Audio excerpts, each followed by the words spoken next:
From the BBC, this is The Global Story, and I'm Tristan Redmond in London. As we record this, it's 9 a.m. on Wednesday here in London, 4 a.m. in Washington, D.C. Donald Trump made a last-minute announcement last night, which means this is something of a breaking news, rough and ready episode from us.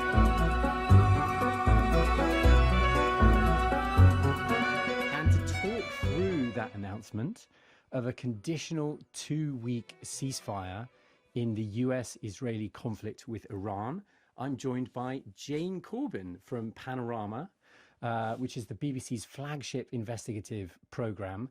And Jane won't mind me saying that Jane has been reporting on Iran since I was quite literally in short trousers. So we are in very good hands with Jane. Welcome, Jane. Thank you, Tristan. Great to have you here with us. Let's start off with the ceasefire, and then we can go back to the events that preceded it. What do we know? Well, we were all waiting, weren't we, with bated breath. The world was waiting late last night for the 1 a.m. in the UK, 8 p.m. Eastern Standard Time deadline that Donald Trump had set. And then about an hour, 90 minutes an hour before, we began to get the rumour that, you know, there's going to be a ceasefire. And he announced it. He announced that there would be, as he called it, a double-sided ceasefire. Both sides had agreed to it. He hailed it as a great day for peace in the Middle East. And at the same time, or a little bit later, actually, Iran announced that through the foreign minister, Abbas Araghchi, that Iran would also agree to a ceasefire if the US and Israeli attacks against Iran are halted. And so they went to the brink, as it were, and it really looked very bleak early yesterday evening. It didn't look as if there would be a ceasefire. And then suddenly Trump made that announcement. What do we know about who the United States is actually negotiating with? Because there's been so much information and counter-information over the last few weeks about the state of those negotiations. What do we know? Well, we know that Pakistan is the interlocutor, is the intermediary. And we know also that Donald Trump has a good relationship both with the Pakistani Prime Minister, Shehbaz Sharif, and also with Field Marshal Asim Munir, who is the head of the armed forces in Pakistan. There is a personal relationship, and it's always very important, especially with Donald Trump, those personal relationships. And so Pakistan offered to try to bring the two sides together, not physically in the same room, but to be the intermediary and to negotiate in that way. And it really didn't look as if it was working. The US put forward a 15-point plan, Iran put forward a 10-point plan, and it seemed as if it wasn't going anywhere. The usual people from the US side were rumoured to be involved, and some were confirmed. Steve Witkoff, President Trump's envoy, his son-in-law Jared Kushner, and also J.D. Vance, the vice president, was very important in this. So it sort of went dark for a bit, and then suddenly we heard that over the weekend, Sunday, the talks were intensifying and there was a chance of a deal being done. And then those hopes were dashed again. But we know, obviously, that Pakistan did somehow manage to exchange those 10 and 15-point plans and come back with a 10-point plan from Iran, which Donald Trump had already been saying there were substantive things in it, substantive issues that could result in a deal. So I think it seems that Pakistan has played a very, very strong and successful hand if the ceasefire holds, but at least to get us to the point when Donald Trump's threats as to what was going to happen to Iran have at least been pushed now. The can's been kicked down the road, if you like. What do we know about what's in that 10-point plan? Because our colleague Jeremy Bowen this morning, early Wednesday, has already been talking about how some of the points in that 10-point plan may not be entirely to the liking of the United States, and yet they seem to be the basis for progress. Yes, and I think one of the most important points in that 10-point plan, the most, and that's the one that Donald Trump was fixed on, is what happens in the Strait of Hormuz. Will the Iranians open it fully? And the foreign minister said in the statement that went with the 10-point plan that for a period of 2 weeks there would be safe passage through the Strait of Hormuz. But he added it would only take place via coordination with Iran's armed forces and with due considerations of technical limitations. Well, what does that mean? Does it mean the Iranian military have to allow each and every tanker to pass through. And what will that mean for insurance, for example, and the willingness of oil containers and oil tankers and gas to actually pass through the Straits? So that's one of the things in the 10-point plan. It also covers cessation of war totally, ending all conflicts in the region, compensation for reconstruction, and a commitment to lifting sanctions. These are the main issues within that 10-point plan. But first and foremost is what happens in the Strait of Hormuz. Which is the big one. What are the other unknowns, though, at this stage? The other big unknown is what happens in the region. Israel has been striking Lebanon hard and furiously for weeks now, with the aim of degrading the ability of Hezbollah to strike at Israel. Hezbollah was the first to hit at Israel in this recent conflict. Hezbollah is a proxy or a friend, an ally of Iran. So what isn't clear is that the Pakistanis seem to have said, when this was agreed, that part of the deal was that the attacks on Lebanon, that Israel would desist from striking Hezbollah, and indeed Hezbollah desists from striking Israel.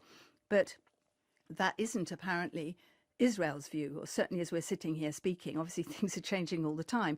But Netanyahu has made it clear that Lebanon is not included, or Hezbollah is not included in the agreement for a ceasefire, and that Israel will obviously keep on with the attacks in Lebanon. What is the significance of that, though? What's the kind of worst case scenario if the Hezbollah conflict carries on? How could that play into what's going on between the United States and Iran? Well, I think this brings into play the whole question of what was the relationship, what is the relationship, and the war aims of Israel and the United States. Are they different?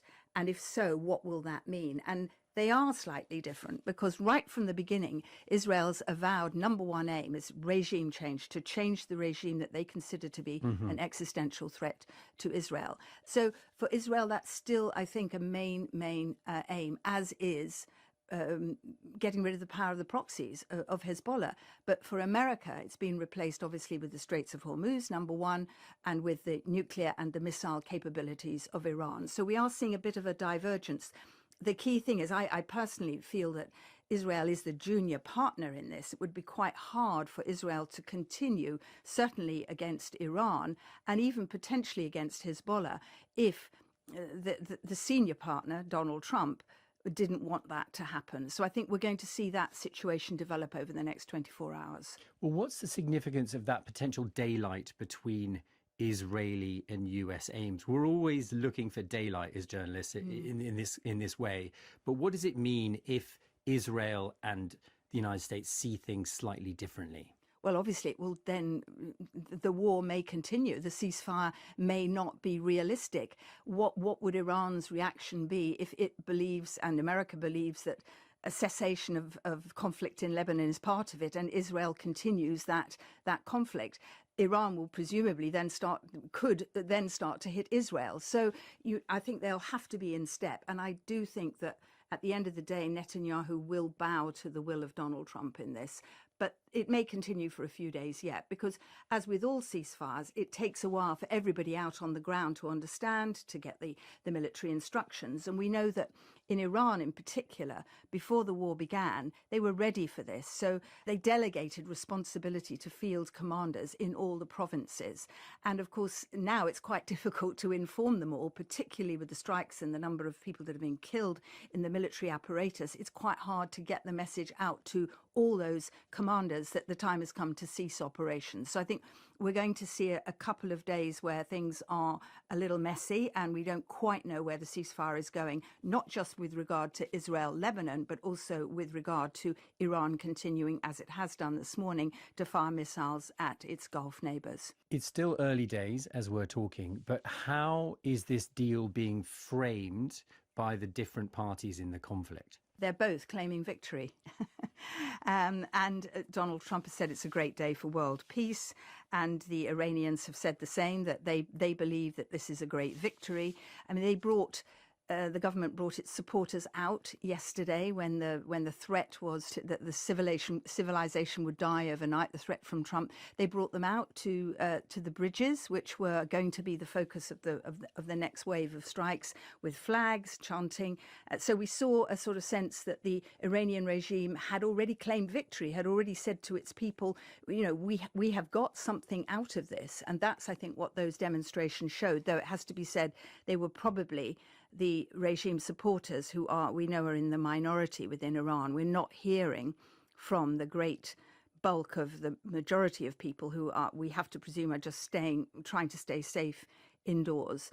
And, I think it's interesting that Israel has also been, trying to sort of push the envelope there. We know that Donald Trump was going to attack, he said, bridges, and he was going to attack power stations. And it was very interesting yesterday that while the war was still in full swing and America hadn't carried out that threat, we actually saw Israel hitting a number of bridges within Iran, 8 in total. And we received a briefing on that. On Tuesday, this was? Yeah, this was on Tuesday. And they were very widely spread throughout the country. It wasn't just Tehran. Israel said that these were bridges which were enabling the Islamic Revolutionary Guard to move weapons, to move men, to move material, and therefore they considered them to be a justified target. But they took out, as they said, sections of 8 bridges. Well, of course, they're effectively taking the bridge out because they're taking a great chunk out of it.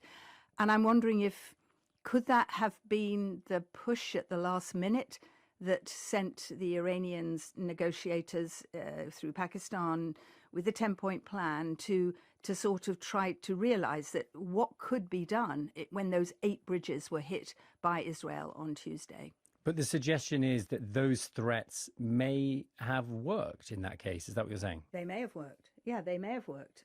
A sort of we don't know, were Trump and Netanyahu or their militaries discussing this, a threat from the US to destroy bridges while the Israeli military is actually destroying bridges.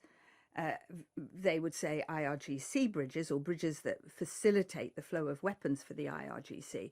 But obviously 8 bridges is a lot, isn't it? And, obviously trains stopped running. People were warned by Israel and Iran not to take trains. I think people began to take it very, very seriously. And that's step 1. And step 2 was going to be, we'll take out all the electric power stations. Mm-hmm. The nation will go dark. And they began to see how this might actually work in practice and the devastating effects it would have on the country. Well, and there have been other threats too. I mean, it started during the weekend, Easter weekend, I should add, when Donald Trump posted a number of times on Truth Social. He threatened to send Iran back to the Stone Ages. Mm-hmm. There was an expletive-laden message that he posted.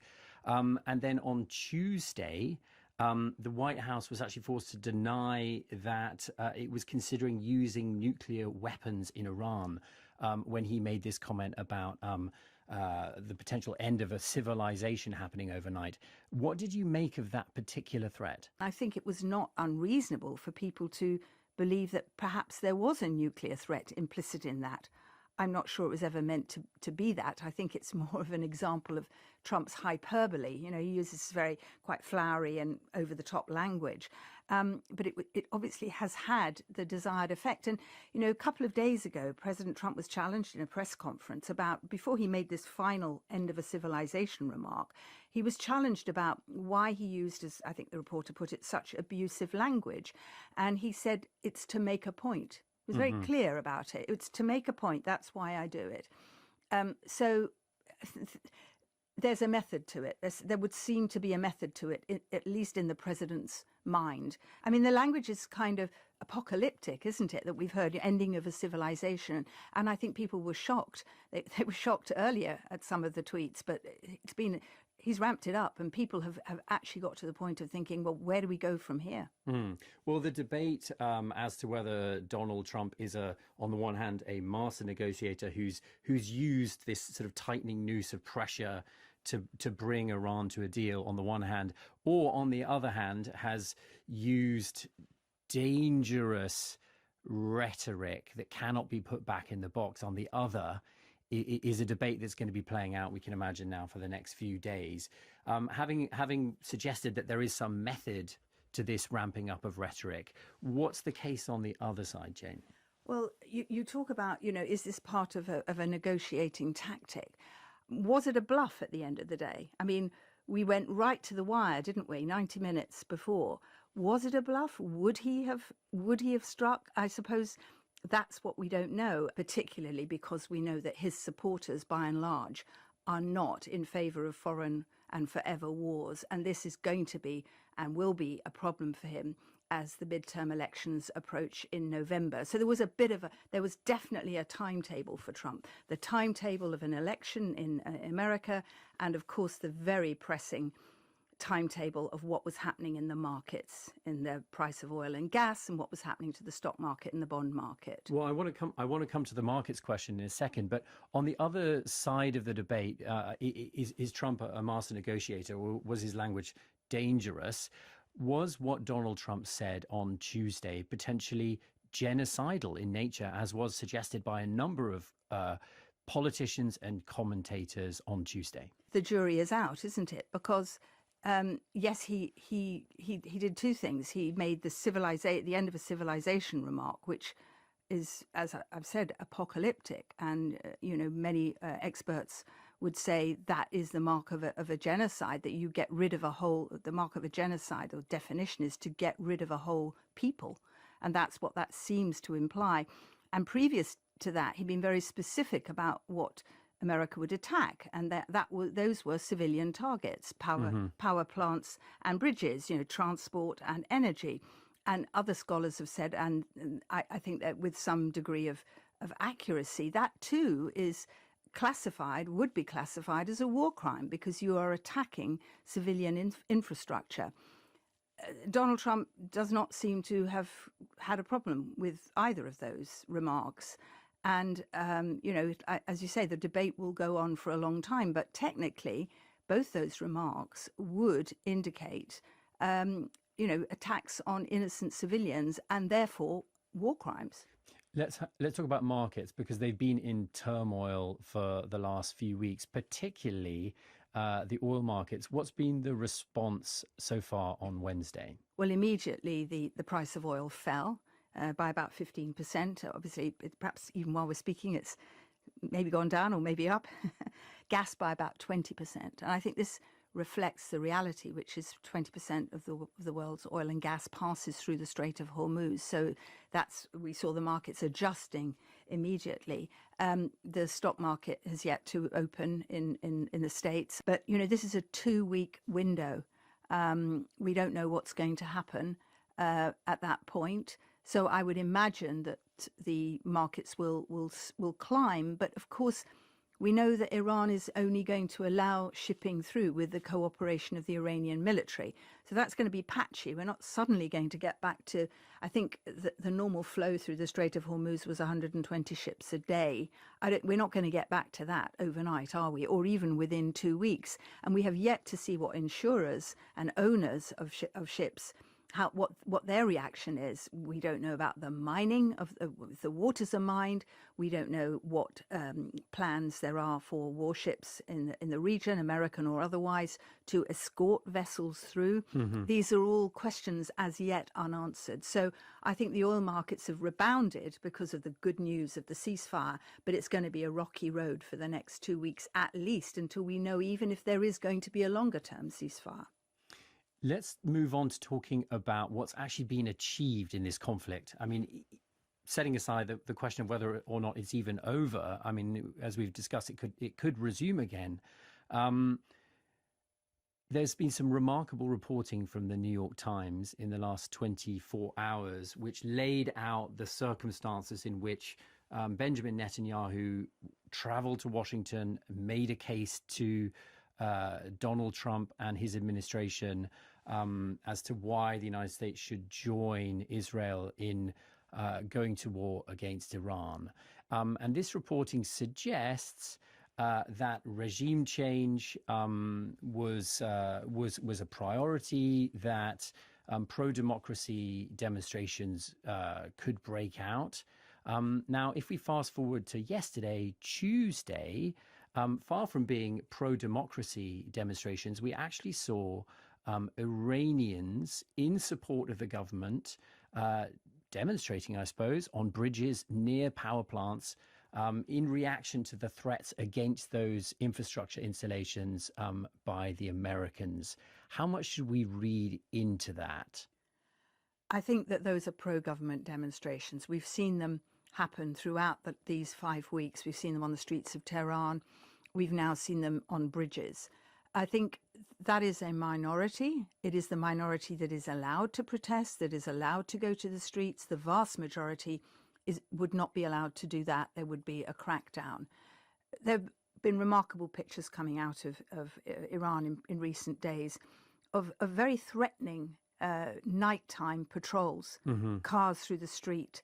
You know, the message to the people hidden in their houses, the vast majority who might be the ones that Israel had hoped would stand up for regime change. The message to them is don't dare. And that has, I think, been the problem right from the start. You know, after the June war last year, when Israel and America hit the nuclear installations, it was in a sense an unfinished job. And I think that the protests in January, where we saw so many Iranians come onto the streets, we know that between 6,000 and 7,000 officially were killed, probably a lot, many more than that. But that was put down with extreme brutality.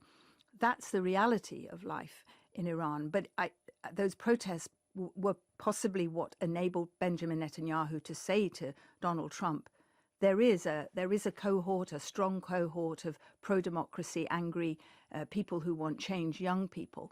And those visits that he made, several visits in the early part of the year to Donald Trump, one in Mar-a-Lago, one in Washington, were obviously the moments at which he put that case. And in the early hours and days of the war, Donald Trump said, rise up and take your future into your own hands. But it became clear very quickly that it wasn't going to be as the Israelis had foretold or had wished. There wasn't going to be a popular uprising that would change the regime, and therefore it became the very difficult conflict which drew in the Gulf neighbors as well and American bases across the region. Okay, so regime change clearly has not been achieved. There was a Khamenei in power in Iran at the beginning of this conflict, and there is a Khamenei, we believe, still in charge now. What has been achieved? Well, from Iran's point of view, what's been achieved is an understanding of the power that they have in controlling the Strait of Hormuz. It's ironic, isn't it, that before the war, everybody believed that Iran's strength derived from its acquisition and knowledge and its ability potentially to create at some point a nuclear weapon and its possession of 400 kilograms of high enriched uranium. But I think the proof of the reality is that actually their real strength is their geographical position and their control over the Strait of Hormuz. And I don't think that's going to go back to the way that it was. I think Iran will, and it's clear from their 10-point plan, that they will, still want control over the strait in some form or another, possibly with Oman, which sits on the other side of the strait. So that's a lesson learned from Iran's point of view. And from America's point of view, the lesson that has to be learned, despite the fact that President Trump keeps saying that there has been regime change because there's a different set of people there. The fact is they're potentially more extreme and not very different from the old set of people that were there. I think from his point of view, they've learned that regime change is not easily achieved. And perhaps he's learned that, the kind of language he's used and the bluff is also something that might, serve him well. He's not had to use it in quite that way before. He didn't have to use it in Venezuela when he unseated Maduro. That was a very different operation. He didn't use it, of course, over the situation with Greenland and Denmark and Europe, but he's used it in Iran. And I think the language and the ability to go to the brink, which is his trademark, if you like, as a deal maker, is something that America has learned on one hand. But on the other hand, they've learned that wars are much more difficult to stop than they are to start. and of course that you don't have control over the markets and the economy. And that's the real shock that's going to be felt. The fallout will be on the world economy. What should we be looking out for in the next 2 weeks? Because as we're talking, this is just a 2-week ceasefire. Yeah, I think we obviously have to watch what Israel does. Will Israel stop, and will Hezbollah, on the other hand, will they stop trading missiles and, combative situation in Lebanon? We have to presume that Hezbollah will probably be more under the influence of Iran in stopping and abiding by the 10-point plan. Will Netanyahu be in the same position vis-a-vis Trump? Will he accede to America's desire to calm it and cool it for the next 2 weeks? That's what we should be looking out for. And I think how quickly ships begin to be allowed to pass through the Strait of Hormuz will also be a big indicator, because I think that Trump will, if that doesn't happen, we may be hearing the threats and the bluff again. One of the things that strikes me, Jane, as we're talking, is that there are things that cannot be unsaid and things that cannot be undone. And there are two big ones here on Wednesday morning. Iran has learnt that it has great power, as you mentioned. It can close the Strait of Hormuz and use that as leverage, which is incredibly powerful. Donald Trump has potentially learnt in the last 24 hours that he can say certain things, potentially genocidal things, as has been suggested by some of his critics. And those can have great leverage in a negotiation. What do you make of those two facts? Well, you can't unsay the things you've said, as you so rightfully say. And I don't know where you would go from a remark about ending a civilization tonight. How much further could you go down that line? I think we've sort of reached a point where it's also unknowable. And people tend to say this with Trump. What could he do next? He's kind of pushed the envelope as far as he can, and then he pushes it even further.